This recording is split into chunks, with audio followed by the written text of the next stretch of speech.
Now, members of Operation Dudula held a picket in Soweto today against the registration of foreign-owned spaza shops. It follows President Cyril Ramaphosa's announcement that all spaza shops will be given 21 days in which to register their businesses with their respective municipalities. Operation Dudula says the government has not shown the same decisiveness with foreign nationals as it has with South African food vendors serving schools. Operation Dudula resident Zandile Dabula joins us for more. Zandile, very good evening to you. Thank you so much for your time.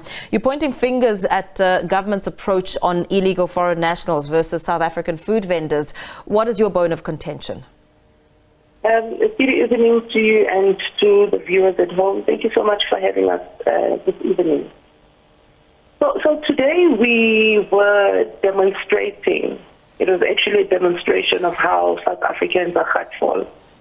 I mean, after the statement made by the president of this country to say that he is actually giving owners of the tuck shop, whether you're a foreign national or South African, 21 days for you to go and register. We then thought to ourselves that this can be the only time we can use to make sure that we sensitize South Africans to see that really we are in trouble. When we had expected our own president to at least declare a state of an emergency when it comes to immigration, because we have always been requesting that. But our president, actually the president of South Africa, then decides to prioritize foreigners over South Africans now. We went to UBC today to say that no foreign national will get a permit and no registration will be done. And that's exactly what has happened. I mean, we went to Soweto and South Africans were happy.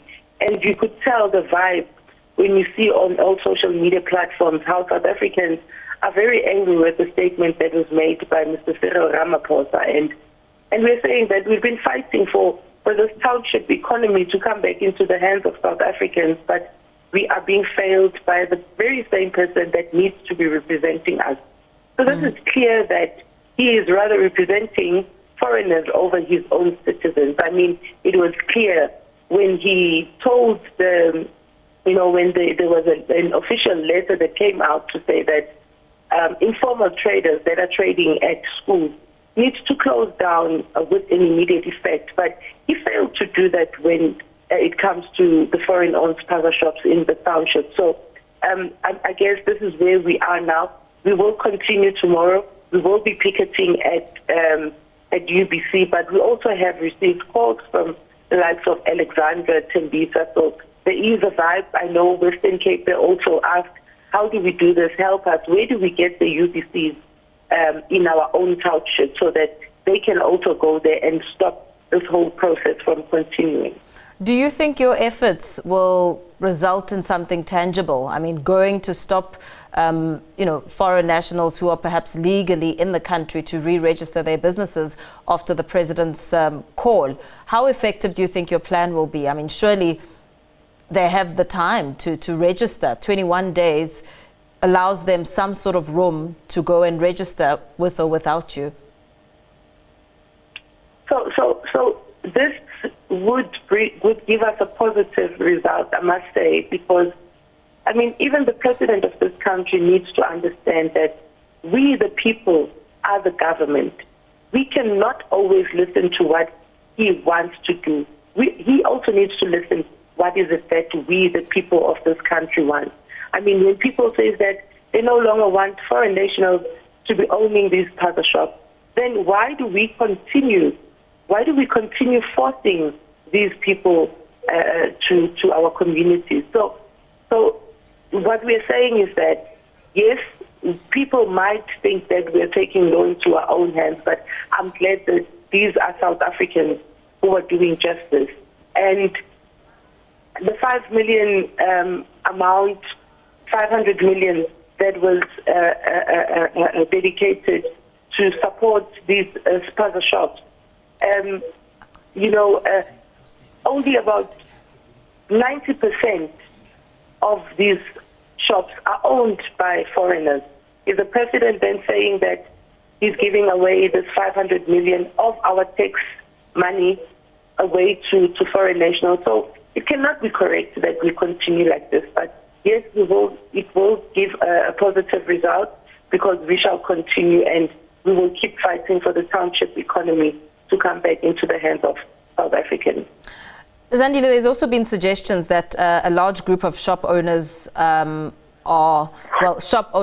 going with asylum seekers to register their shops with their landlords. I mean, that a large group, are asylum seekers who've now gone to register with their landlords. What is your understanding on that? Now, this should tell you that this country is lawless.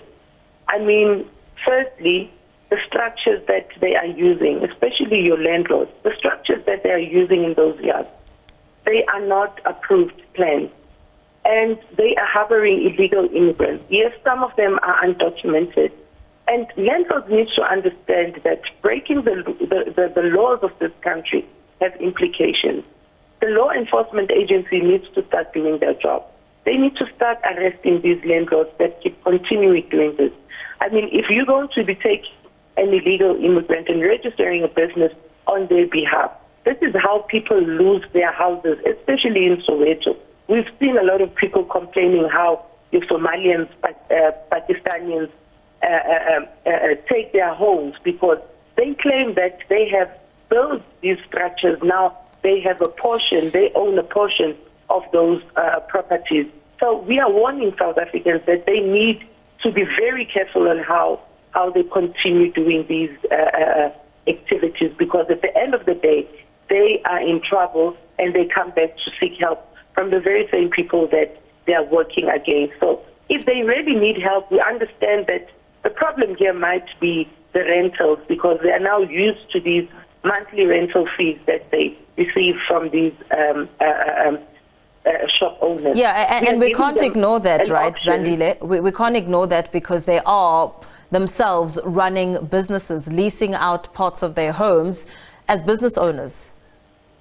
Sure. That's why we understand that. That's the reason why we are saying that we are coming with alternatives. I mean, in the few weeks ago, we had launched a program together with Tide. We are currently running a pilot project there to say that South Africans need to own these spaza shops. And Family Tree is a company that managed to give us a grant of stock for 15 spaza shops. And we are doing that. And currently, we are making sure that wherever we have removed these foreigners, at least we are giving people a chance to get rentals. This is the same reason why if you as a landlord is not capable of running this spaza shop, then we will bring a tenant that will pay on a monthly basis to make sure that you still get your monthly income. We understand that people are living out of these monthly rentals, and we can't take that away from them. Yes, the economy is bad, but it's also due to the high rate of unemployment. But we will continue working and fighting for this so that it can end. I mean, like the one wholesaler that we visited today, they've hired about 10 Somalians. It's owned by an Indian, but they hired about 10 Somalians and about 4 what are these other foreign nationals? Yeah. That could easily be a job that can be taken by South Africans if chance given. I mean, we had Zandile, just for the sake of time, very quickly, that opportunity. Very quickly, for the sake of time, how effective do you think your plan is? How sustainable is it? Because on one end, the president has said 21 days. I know we, as SABC News, have also spoken to foreign nationals who say they've been in the country for way too long and they will not be leaving and they will continue to operate. Do you not foresee that this could have its own ripple effects and break out into something bigger? It shouldn't, because we have laws in this country. I mean, the law is clear. It says that if you are a foreign national, no matter you've been in this country for 100 years, but if you're a foreigner in this country, there's a minimum of 5 million that you need to invest. Now, it doesn't make sense that you have a 5 million, but you decide on just owning a spaza shop. Now, that on its own doesn't make sense. So we need to start making sure that these laws are enforced, because they are there. There's no need to keep changing the laws and creating new laws. They are there and they're good. They just need to be enforced. It's law, and unfortunately, it's not the law of Operation Dudula. It's the law of the Republic of South Africa. Very well. Thank you so much for speaking to us this evening. Let's perhaps leave it there for now. Operation Dudula resident Zandile Dabula there speaking to us about some of the measures that they've taken into their own hands as an operation.